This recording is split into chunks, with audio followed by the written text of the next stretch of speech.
தமிழ் சினிமாவுல தனித்துவமான இயக்குனராகவும் வித்தியாசமான பேச்சுக்களால ரசிகர்களை கவரக்கூடியவருமா இருப்பவர் தான் மிஸ்கின். இவரை பத்தி இப்போ புதிய தகவல்கள் சினிமா வட்டாரங்கள்ல அதிகமா பரவிட்டு வருது. குறிப்பா அவரு நடிகரா அதிக படங்கள்ல நடிக்க தொடங்கி இருக்காரு. இதுக்கு இடையில தான் தயாரிப்பாளர்கள் மத்தியில பேசப்படக்கூடிய சம்பள சர்ச்சைகள் பத்தின பல தகவல்கள் வெளியாகி இருக்கு. அது என்னது அப்படிங்கறத பத்தி தான் நாம இந்த பதிவுல விரிவா பார்க்க போறோம். மிஸ்கினோட நிஜ பெயர் வந்துட்டு சண்முக ராஜா. ஆனா உலக புகழ்பெற்ற உருசிய எழுத்தாளர் ஒரு நாவல் எழுதியிருந்தாரு. அந்த நாவல் பேர் வந்து தி இடியட். இந்த நாவல்ல வரக்கூடிய மிஸ்கின் அப்படின்ற கதாபாத்திரத்தின் மீது கொண்ட காதலால தான் அந்த பெயரையே தன்னோட திரைப்பெயரா மாத்திக்கிட்டாரு மிஸ்கின். சினிமாவுக்கு வர்றதுக்கு முன்னாடி புத்தக கடைகள்ல வேலை பார்த்தது உட்பட சுமார் 72 தொழில்களை செஞ்சிருக்காராம். மிஸ்கின் வந்து தீவிரமான புத்தக பிரியர். சினிமா கனவுல வந்த அவரு ஆரம்ப காலத்துல நிறையவே கஷ்டப்பட்டிருக்காரு. அதுக்கு அப்புறமா தான் இயக்குனராகவே ஆகியிருக்காரு.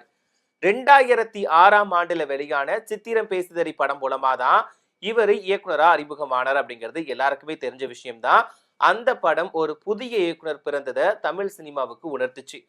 அதுக்கப்புறமா அஞ்சாதே, நந்தலாலா, யுத்தம் செய், பிசாசு அப்படின்னு ஒவ்வொரு படத்திலையுமே அவரு தன்னோட தனித்துவமான முத்திரையை பதிச்சாரு அப்படின்னு தான் நாம சொல்லணும். அவருடைய படங்கள்ல கேமரா ஆக்ஷன் இல்லாம உணர்வுகளை மட்டும்தான் பிடிக்கும். ஹீரோக்கள் கூட சண்டை போட மாட்டாங்க, இருந்தாலுமே சண்டை நடக்கும். இதெல்லாம் இவருடைய தனிப்பட்ட ஸ்டைல். மிஸ்கின் தன்னோட படங்களுக்கு தானே வந்து கதை வசனம் எழுதுவது மட்டுமே இல்லாம பிசாசு 2 போன்ற சில படங்களுக்கு இசையமைப்பாளராகவும் பணியாற்றி இருக்காரு. வெறும் இயக்கத்துல மட்டுமே இல்லாம இப்போ நடிப்பிலையுமே பின்னி படல் எடுத்துட்டு வராரு. அதுல ஓனாயும் ஆட்டுக்குட்டியும், சூப்பர் டீலக்ஸ் போன்ற படங்கள்ல இவருடைய நடிப்பு நல்ல வரவேற்பு பெற்றிருந்துச்சு. இப்போ அவர் இயக்கி நடிச்சிருக்கக்கூடிய ட்ரெயின் படமும் அவர் இயக்கிய பிசாசு 2 படமும் ரிலீஸுக்கு காத்திருக்கு. இந்த 2 படங்களுமே எப்போ வெளியாகும்னு ரசிகர்கள் எதிர்பார்த்து காத்துட்டு இருக்காங்க.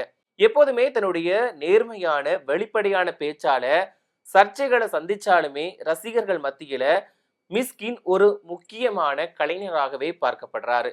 இப்போ ரீசெண்டா பாத்தீங்க அப்படின்னா இயக்குனர் பாண்டியராஜ் இயக்கத்துல உருவாகி இருக்கக்கூடிய பரிமளா அண்ட் கோ திரைப்படத்துல மிஸ்கின் நடிச்சிருந்தாரு. இந்த படத்துல ஜெயராம், ஊர்வசி, சஞ்சனா, அனந்திகா, சாண்டி மாஸ்டர் உள்ளிட்டோரோட மிஸ்கினுமே முக்கிய கதாபாத்திரத்துல தான் நடிச்சிருந்தாரு.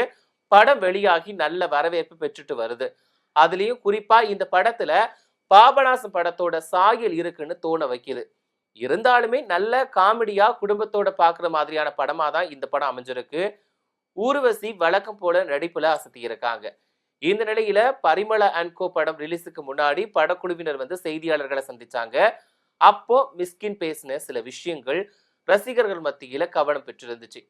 குறிப்பா பாண்டியராஜ் இயக்கிய படங்களை நான் பார்த்ததில்லை அப்படின்னு அவர் வெளிப்படையா சொன்னது சமூக வலைதளங்கள்ல ரொம்பவே வைரலாச்சு.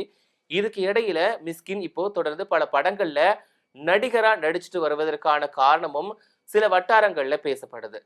அவர் இயக்கிய பிசாசு 2 உள்ளிட்ட சில படங்கள் நீண்ட காலமா வெளியிட முடியாம இருப்பதால அவரு நடிகரா கவனம் செலுத்த ஆரம்பிச்சிருக்கிறதா கூறப்படுது. முழு நேரமா நடிகரா மாறல அப்படின்னா கூட தனக்கு பிடிச்ச கதாபாத்திரங்கள்ல தொடர்ந்து மிஸ்கின் நடிச்சுட்டு வராரு. குறிப்பா கேரக்டர் ரோல்கள்ல அவருக்கு இப்போ நல்ல வரவேற்பு கிடைச்சிட்டு வருவதாகவும் சொல்லப்படுது. ஆனா அவரை நடிகரா ஒப்பந்தம் செய்யறதுல தயாரிப்பாளர்கள் கொஞ்சம் தயக்கம் காட்டுவதா தகவல் வெளியாகி இருக்கு. அதுக்கு முக்கிய காரணம் என்னன்னா அவரு கேட்கக்கூடிய சம்பளம் அப்படின்னு சொல்லப்படுது. சினிமா வட்டாரங்கள்ல பரவிட்டு வரக்கூடிய தகவலின்படி பார்த்தோம் அப்படின்னா மிஸ்கின் இப்போ ஒரு நாளைக்கு அதிக தொகை சம்பளமா கேட்கிறாராம். அதுலயுமே எந்த ஒரு சமரசமும் இல்லாம ₹1 கூட குறைக்க முடியாது அப்படின்னு தன்னோட நிலைப்பாட்டுல இருப்பதா பேசப்படுது. இதனாலதான் மிஸ்கினை வச்சு படம் எடுக்க பலருக்குமே விருப்பம் இருந்தாலுமே அவர் கேட்கக்கூடிய சம்பளத்தை கேட்டதுக்கு அப்புறமா சில தயாரிப்பாளர்கள் பின்வாங்கிறாங்க அப்படின்னுமே தகவல்கள் வெளியாகி இருக்கு. சோ இது இருந்தாலுமே இந்த சம்பள பிரச்சனைகள் மற்றும் பல தடைகளை தாண்டி மிஸ்கின் மறுபடியுமே இயக்குனரா புதிய படம் ஒன்றை தொடங்கும் முயற்சிகள் இருப்பதாகவும் தகவல் வெளியாகி இருக்கு. அந்த படத்துல அருண் விஜய் ஹீரோவா நடிக்கலாம் அப்படின்ற மாதிரியுமே சினிமா வட்டாரங்கள்ல சொல்றாங்க. ஆனா இது தொடர்பான அதிகாரப்பூர்வ அறிவிப்பு எதுவுமே வெளியாகல. இருந்தாலும் மிஸ்கின் அருண் விஜய் கூட்டணி உருவானா அது ரசிகர்கள் மத்தியில பெரிய எதிர்பார்ப்பை ஏற்படுத்தும் அப்படின்ற மாதிரி தான் சொல்லப்படுது. இப்போ இதுக்கு இடையில பாத்தீங்க அப்படின்னா விஜய் டிவியில சூப்பர் சிங்கர் 11ல அந்த சீசன் நடந்தப்போ வந்து மிஸ்கின் நடுவரா கலந்துக்கிட்டாரு. மிஸ்கின் வந்து இயக்குனர், நடிகர் மட்டுமே இல்லாம ஒரு சில பாடல்கள் பாடகராகவும் இருக்காரு. இசையமைப்பாளரும் கூட அப்படிங்கிறது நம்ம ஏற்கனவே பார்த்துட்டோம். முதன்முறையா ரியாலிட்டி ஷோவுல கலந்துக்கிட்டாரு. சோ அப்ப எல்லாருமே என்ன சொன்னாங்கன்னா, இவரு ஜட்ஜா? அதுவும் சிங்கருக்கு அப்படின்ற கேட்டாங்க. சோ ஒரு டைம் வந்து இந்த நிகழ்ச்சி நடந்துட்டு இருக்கப்போ, சிறப்பு விருந்தினரா நாம் தமிழர் கட்சியோட தலைமை ஒருங்கிணைப்பாளர் சீமான் அவர்கள் வந்து கலந்துக்கிட்டாரு. அப்போ மறைந்த பாடலாசிரியர்களை நினைவுபடுத்தக்கூடிய வகையில போட்டியாளர்கள் வந்து பாடல பாடுனாங்க. அந்த டைம்ல பானா காத்தடி படத்துல இடம்பெற்ற என் நெஞ்சில் அப்படின்ற பாடல தீஷாதனா பாடுனாங்க. இலங்கை தமிழரான தீஷாதனாவோட பெற்றோர் வந்து அகதிகளால் தமிழகம் வந்து நாமக்கல் அகதிக முகாம்ல வசிச்சுட்டு வராங்க. தீஷாதனாவோட தந்தை சென்ட்ரிங் வேலை செஞ்சுட்டு வராரு.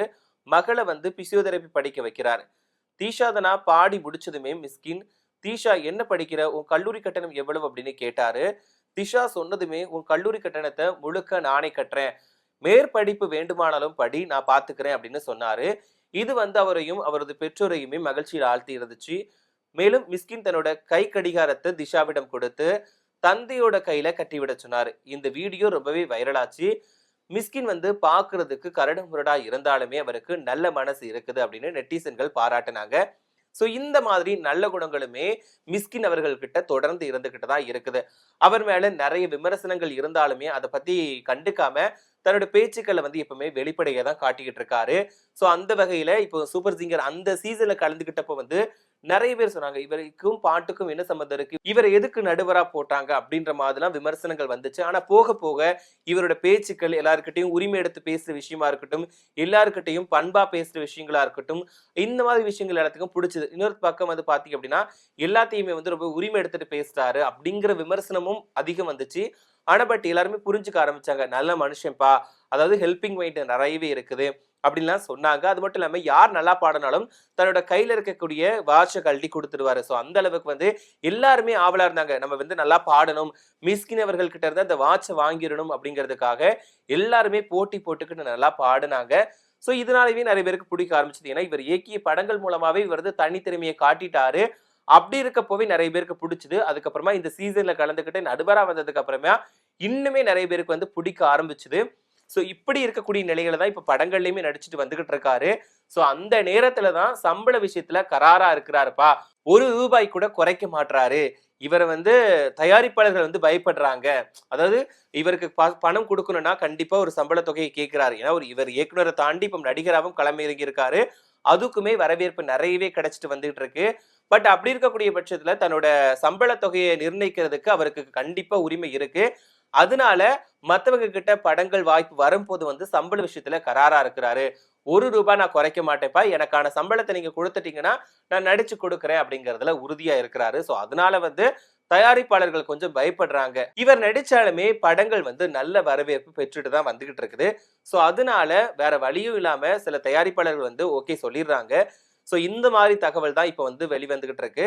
சோ இவரை பத்தின விமர்சனங்கள் நாளுக்கு நாள் வந்தாலுமே அவருக்கான ஆதரவுமே அதே அளவுல இருந்துகிட்டு தான் இருக்குது. சோ உங்களுக்கு மிஷ்கின் அவர்களை பிடிக்குமா அப்படிங்கிறதையும், இந்த விஷயத்தை பத்தி நீங்க என்ன நினைக்கிறீங்க அப்படிங்கிறதையும் மறக்காம கமெண்ட்ல சொல்லுங்க. அது மட்டுமே இல்லாம மிஷ்கின் அவர்களுடைய படங்கள்ல உங்களுக்கு பிடிச்ச படம் எது அப்படிங்கறத சொல்லுங்க.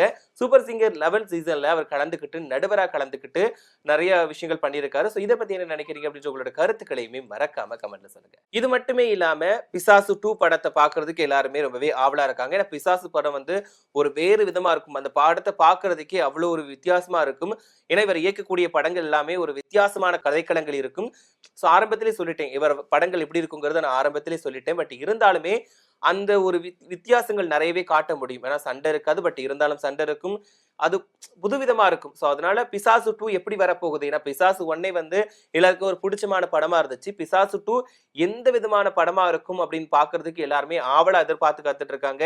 ஏன்னா படங்கள் எல்லாமே முடிஞ்சு ரிலீஸ்க்காக தான் காத்துட்டு இருக்கு. ஆனா எப்போ ரிலீஸ் பண்ணுவாங்க, எப்போ ரிலீஸ் பண்ணுவீங்க அப்படின்னு தான் ரசிகர்கள் ரொம்பவே ஆவலா எதிர்பார்த்து காத்துட்டு இருக்காங்க. சோ எஸ், அந்த படத்தை பத்தி நீங்க என்ன நினைக்கிறீங்க? பிசாசு படத்தை பார்த்திருக்கீங்களா? பிசாசு 2 படத்தை பார்க்கிறதுக்கு நீங்க ஆவலா இருக்கீங்களா? அப்படிங்கிறதையுமே மறக்காம கமெண்ட்ல சொல்லிடுங்க.